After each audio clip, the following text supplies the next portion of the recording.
декабря в Башгу состоится финал по мини-футболу.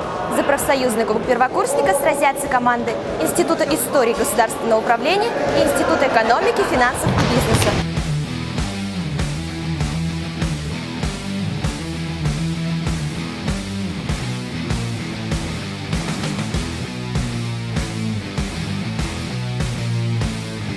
Во-первых, это командная игра. Мы довольно-таки долго тренировались, обсуждали другие матчи других команд. Шикарные впечатления. Немножко проиграли, чуть-чуть проиграли на донышке. В